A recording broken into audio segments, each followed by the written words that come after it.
Dijepit sampai sini.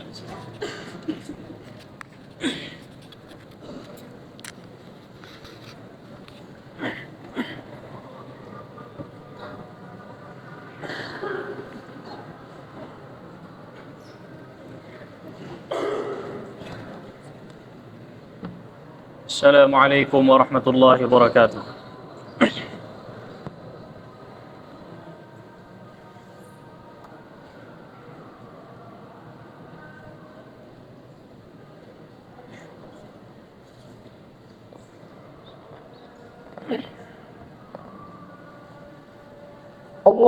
Allahu Akbar, Allahu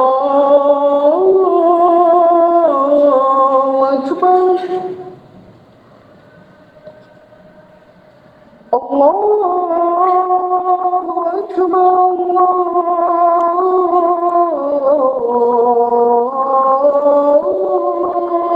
Allahu Akbar. أشهد أن لا إله إلا الله.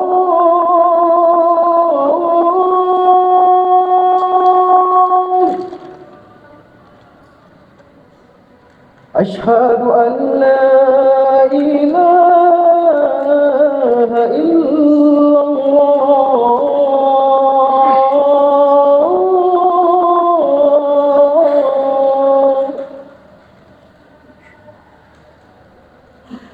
أشهد أن محمدا رسول الله.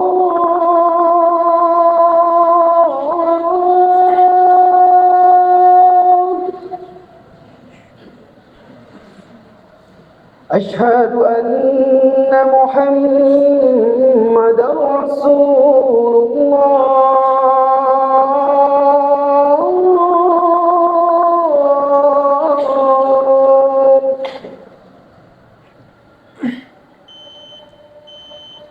حي على الصلاة.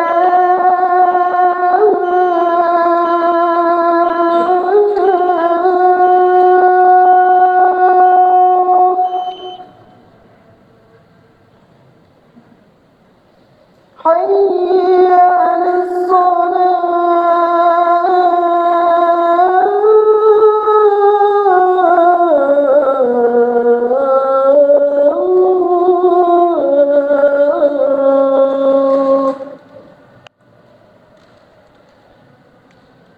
حي على الفلاح.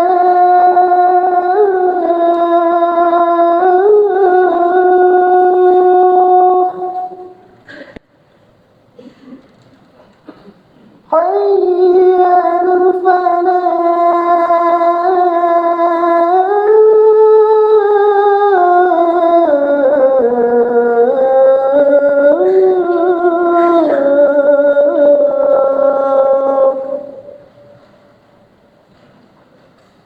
الله أكبر، الله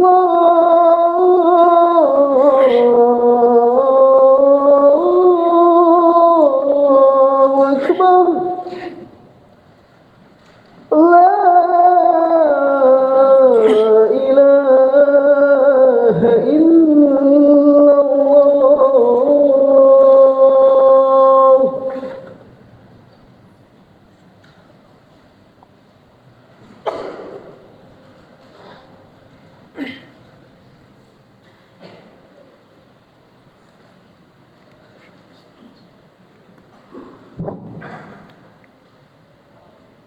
الحمد لله رب العالمين وبه نستعين على أمور الدنيا والدين والصلاة والسلام على رسولنا الأمين نبي الكريم محمد وعلى آله وصحبه أجمعين ومن تبعهم بإحسان إلى يوم الدين. قال الله تعالى في كتابه الكريم: يا أيها الذين آمنوا اتقوا الله حق تقاته ولا تموتن إلا وأنتم مسلمون. وقال: يا أيها الناس اتقوا ربكم الذي خلقكم من نفس واحدة وخلق منها زوجها وبث منهما رجالا كثيرا ونساء واتقوا الله الذي تساءلون به والأرحام إن الله كان عليكم رقيبا.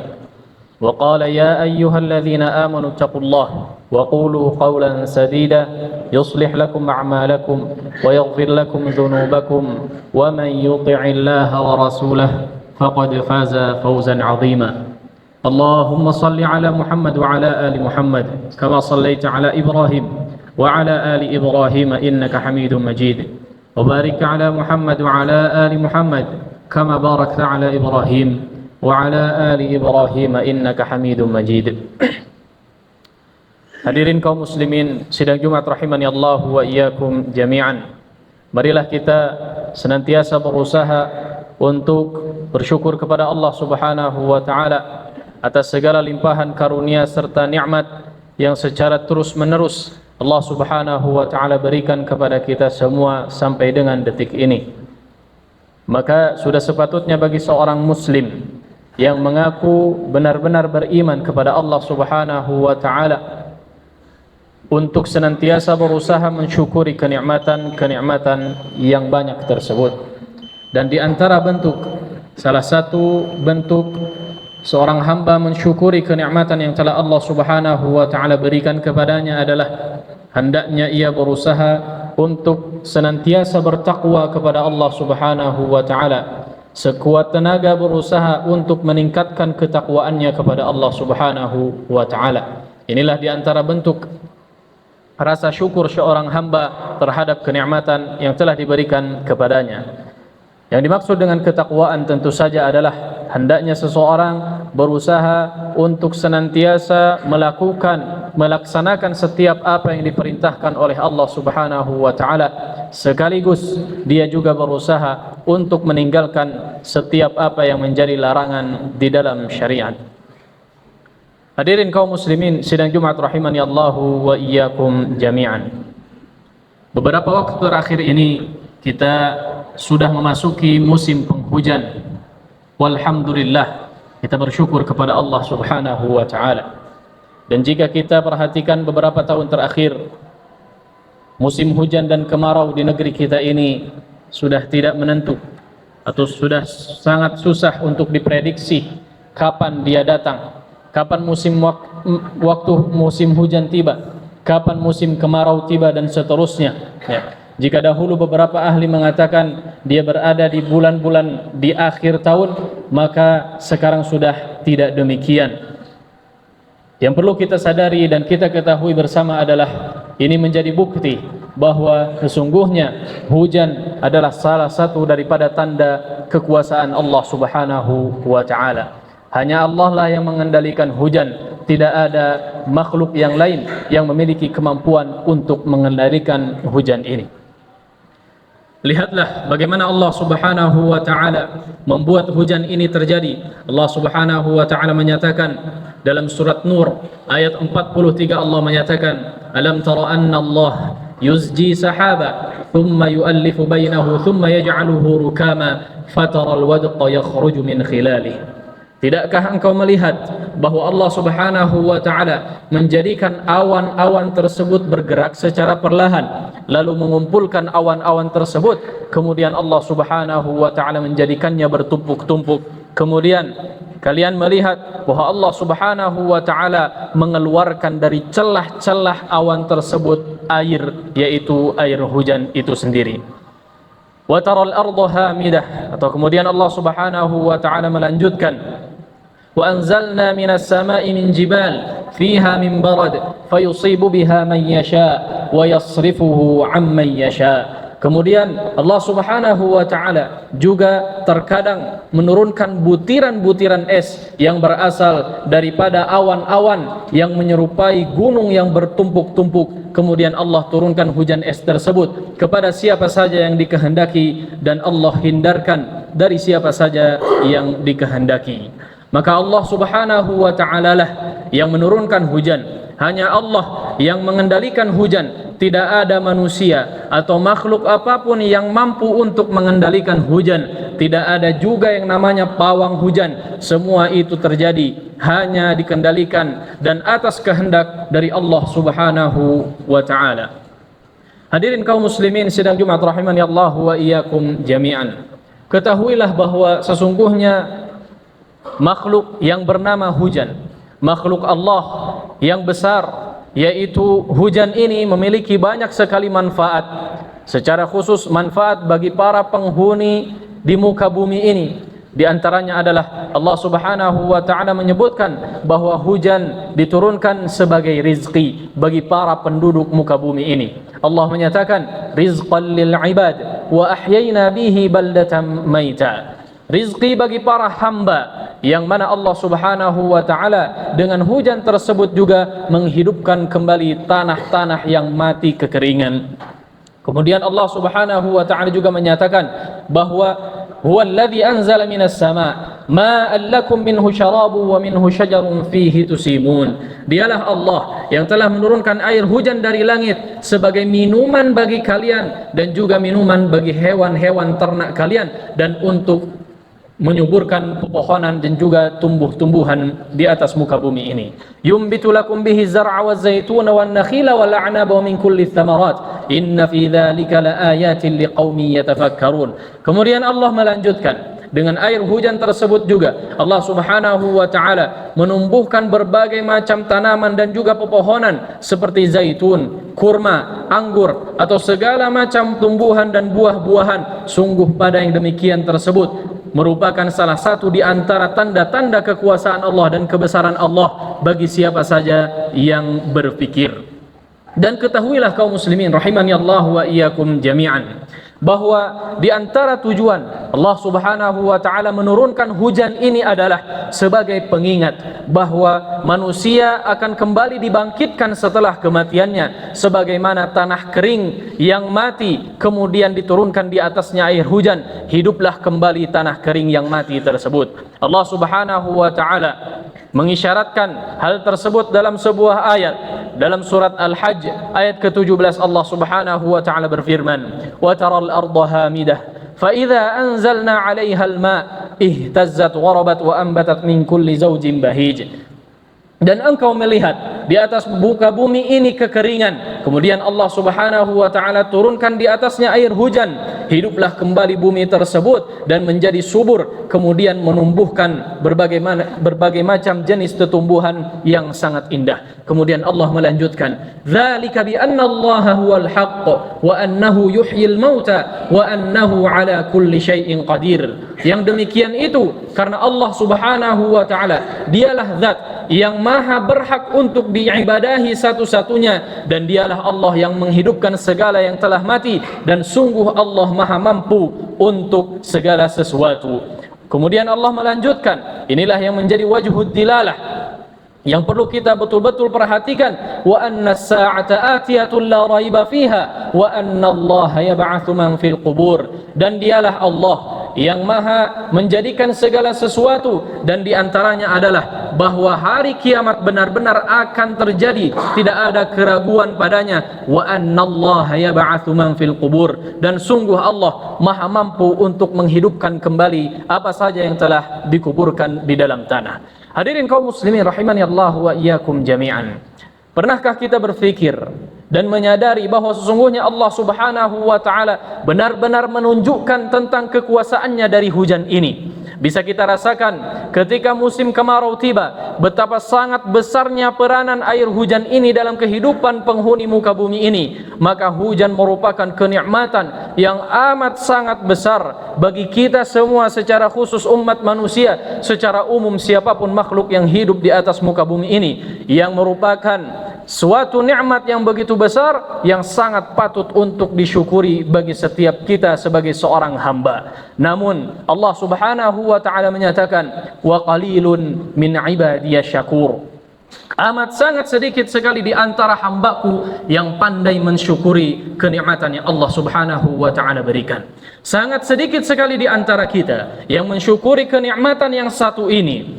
Yang sangat jarang orang yang benar-benar mensyukuri nikmat besar bernama hujan ini, sampai kemudian Allah Subhanahu wa taala ingatkan dengan hujan yang amat sangat deras, sangat lebat, dan terkadang disertai dengan angin yang sangat kencang, bahkan membawa malapetaka ataupun bencana. Hal itu semata-mata untuk menyadarkan umat manusia bahwa Allah lah yang mengendalikan hujan ini, dan Allah lah yang maha mampu untuk menenggelamkan, menghanyutkan, dan merenggut harta yang orang-orang kumpulkan selama puluhan tahun lamanya hanya dalam sekejap saja. Allah ingin mengingatkan kepada kita semua, sekaligus menyadarkan kita semua dengan hujan ini bahwa Allah Subhanahu wa taala mampu atas segala sesuatu. Maka hendaknya setiap kita senantiasa bertakwa kepada Allah Subhanahu wa taala, yaitu dengan berusaha sekuat tenaga melaksanakan setiap apa yang menjadi perintah, sekaligus menghindarkan atau menjauhkan diri dari sesuatu yang dilarang di dalam syariat.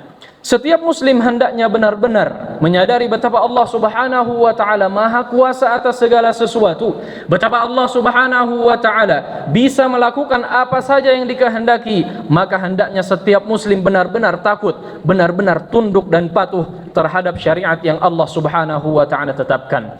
Jika Allah Subhanahu wa taala berkehendak, maka Allah akan menurunkan hujan yang membawa keberkahan dan penuh dengan manfaat serta kebaikan bagi para penghuni muka bumi ini. Namun jika Allah Subhanahu wa taala berkehendak, Allah juga bisa dan maha mampu menjadikan hujan tersebut sebagai bencana, malapetaka, bahkan azab, sebagaimana Allah Subhanahu wa taala timpakan kepada kaum Nabi Nuh. Dalam Al-Quran Allah abadikan, fafatahna abwabas samaa'i bima'in munhamir. Lalu Allah Subhanahu wa taala membukakan pintu-pintu langit dan menurunkan air hujan yang amat sangat deras sehingga membinasakan kaum Nabi Nuh tersebut. Bahkan jika Allah Subhanahu wa taala berkehendak, Allah tidak turunkan hujan berupa air, melainkan bebatuan untuk orang-orang yang durhaka terhadap syariat Allah Subhanahu wa taala. Hal ini pernah dialami oleh suatu kaum, yaitu kaum Nabi Lut alaihi salam. Allah abadikan dalam sebuah ayat, wa amtarna alaihim matara fasa'a matarul mundzirin, dan kami hujani mereka dengan hujan bebatuan, maka betapa buruknya hujan yang menimpa orang-orang yang telah diberi peringatan tersebut. Barakallahu li wa lakum fil Qur'anil azim, wa nafa'ani wa iyyakum ya fihi min al-ayati wa dzikril hakim, wa taqabbalallahu minna wa minkum tilawatahu innahu huwas samiul alim.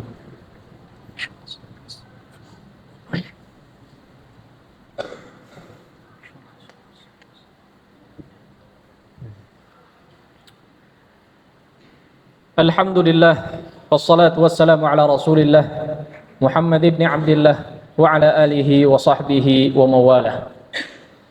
Hadirin kaum muslimin sidang Jumat rahimani Allah wa iyyakum jami'an. Sesungguhnya tidak hanya hujan, namun seluruh penciptaan yang ada di langit dan juga di bumi ini sesungguhnya merupakan tanda kebesaran dan kekuasaan Allah Subhanahu wa taala, bahwa Allah Subhanahu wa taala maha kuasa atas segala sesuatu, yang mana di antara tujuan penciptaan apapun yang ada di langit dan di bumi yaitu untuk menjadi bahan renungan bahwa manusia atau makhluk apapun merupakan makhluk yang amat sangat kecil dan lemah di hadapan Allah Subhanahu wa taala, makhluk yang amat sangat butuh kepada Allah Subhanahu wa taala. Maka tunduk dan patuhlah terhadap perintah Allah, kemudian renungkanlah penciptaannya yang amat sangat dahsyat ini. Hal ini Allah Subhanahu wa taala juga isyaratkan dalam sebuah ayat, inna fi khalqis samawati wal ard wa ikhtilafil laili wan nahar la ayatin liulil albab. Sesungguhnya pada penciptaan langit dan bumi, pergantian siang dan malam merupakan di antara tanda-tanda kekuasaan Allah Subhanahu wa taala bagi mereka yang disebut dengan ulil albab. Siapakah ulil albab tersebut? Di antara maknanya adalah orang-orang yang memiliki akal kemudian menggunakan akalnya tersebut untuk beriman kepada Allah Subhanahu wa taala. Dan di antara ciri daripada ulil albab ini adalah Allah Subhanahu wa taala terangkan dalam ayat lanjutannya, alladzina yadhkuruna Allah qiyaman wa qu'udan wa 'ala junubihim wa yatafakkaruna fi khalqis samawati wal ard rabbana ma khalaqta hadza batila subhanaka faqina 'adzaban nar. Yaitu ulil albab tersebut di antara ciri-cirinya adalah orang-orang yang senantiasa mengingat Allah Subhanahu wa taala baik dalam kondisi berdiri, duduk atau bahkan ketika berbaring. Mereka memikirkan setiap apa yang Allah Subhanahu wa taala ciptakan di alam semesta ini seraya mereka mengatakan Rabbana ma khalaqta hadza batila subhanaka faqina 'adzaban nar. Wahai Tuhan kami, tidaklah Engkau menciptakan seluruh ini sia-sia. Faqina 'adzaban nar, jauhkanlah kami, ya, maha suci Engkau, jauhkanlah kami dari siksa azab neraka jahanam. Mudah-mudahan Allah Subhanahu wa taala senantiasa memberikan kita semua taufik dan hidayahnya sehingga kita bisa memikirkan, merenungkan setiap apa yang Allah Subhanahu wa taala ciptakan di alam semesta ini. Kemudian dijadikanlah kita sebagai orang-orang yang pandai dalam mensyukuri kenikmatan baik yang kecil ataupun yang besarnya. Kemudian Allah menjadikan kita istiqamah di atas ketaatan kepadanya. Kemudian diakhiri hidup kita semua di dalam istiqamah, kemudian diakhiri dan ditutup hidup kita dengan husnul khatimah. Inna Allaha malaikatahu yusalluna 'alan nabi ya ayyuhalladzina amanu sallu 'alaihi wa sallimu taslima. Allahumma salli 'ala Muhammad wa 'ala ali Muhammad kama sallaita 'ala Ibrahim wa 'ala ali Ibrahim innaka Hamidum Majid. Wa barik 'ala Muhammad wa 'ala ali Muhammad kama barakta 'ala Ibrahim wa 'ala ali Ibrahim innaka Hamidum Majid. Allahumma ighfir lil muslimina wal muslimat wal mu'minina wal mu'minat al ahya'i minhum wal amwat innaka antas sami'un qaribun mujibud da'wat يا قاضي الحاجات ربنا ظلمنا أنفسنا وإن لم تغفر لنا وترحمنا لنكونن من الخاسرين. اللهم أعز الإسلام والمسلمين وأذل الشرك والمشركين ودمر أعداءك أعداء الدين. اللهم انصر إخواننا المسلمين في فلسطين. اللهم انصر إخواننا المسلمين في غزة. اللهم انصرهم. اللهم انصر من نصر الدين واخذل من خذل المسلمين والإسلام يا رب العالمين. اللهم أهلك اليهود. اللهم أهلك اليهود. اللهم انصر إخواننا المسلمين عليهم يا رب العالمين إنك على كل شيء قدير. ربنا هب لنا من أزواجنا وذرياتنا قرة أعين واجعلنا للمتقين إماما. ربنا آتنا في الدنيا حسنة وفي الآخرة حسنة وقنا عذاب النار. سبحان ربك رب العزة عما يصفون وسلام على المرسلين والحمد لله رب العالمين. أقم الصلاة.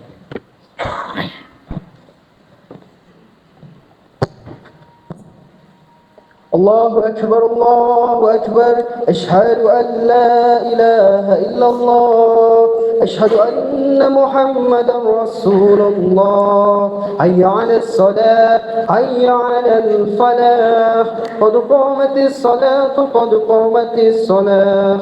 الله أكبر الله أكبر لا إله إلا الله. Istawu rasu wa'tadilu. Saf diluruskan dan dirapatkan. Saf yang masih kosong mohon diisi terlebih dahulu.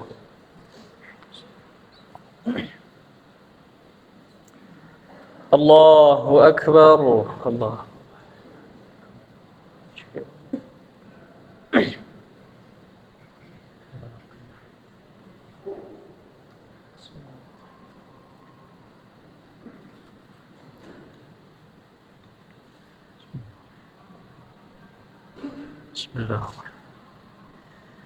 الحمد لله رب العالمين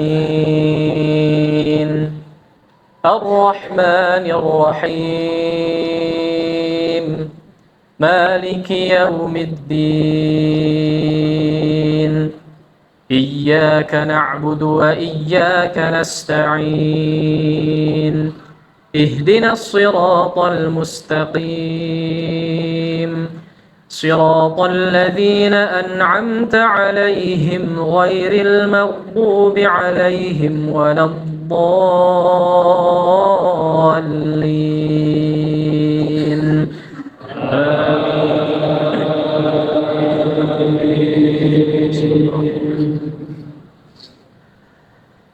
أفحسب الذين كفروا أن يتخذوا عبادي من دوني أولياء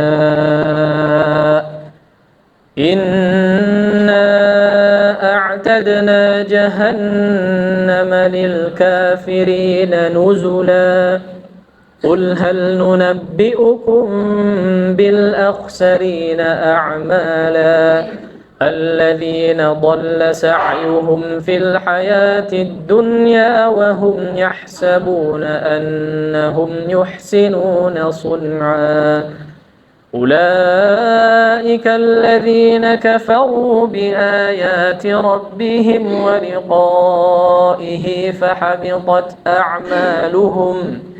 فحبطت أعمالهم فلا نقيم لهم يوم القيامة وزنا ذلك جزاؤهم جهنم بما كفروا واتخذوا آياتي ورسلي هزوا الله أكبر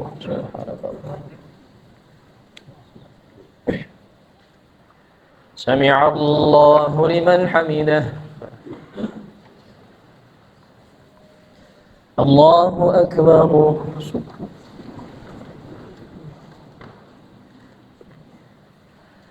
الله أكبر الله أكبر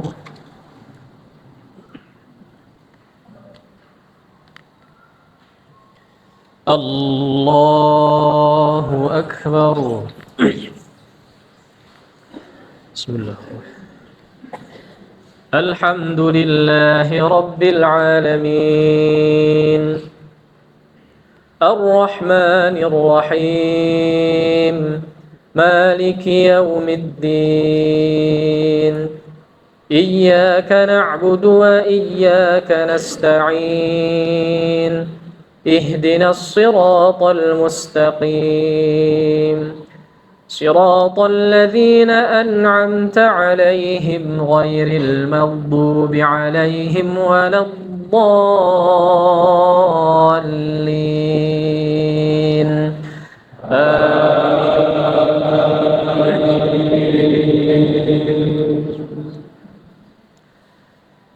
إن الذين آمنوا وعملوا الصالحات كانت لهم جنات الفردوس نزلا خالدين فيها لا يبغون عنها حولا قل لو كان البحر مدادا لكلمات ربي لنفد البحر قبل أن تنفد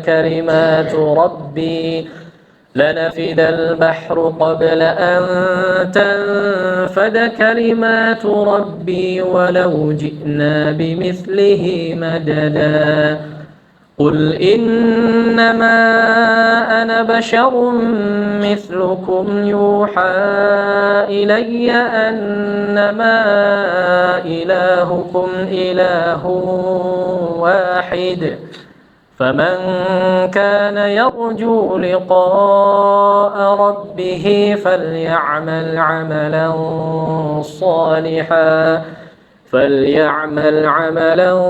صالحا ولا يشرك بعبادة ربه أحدا الله أكبر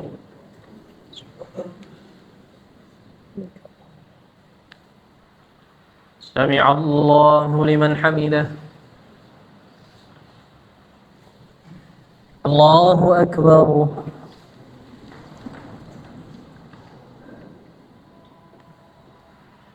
الله أكبر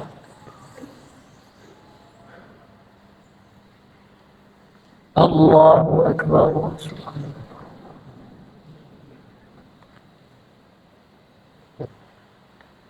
الله أكبر.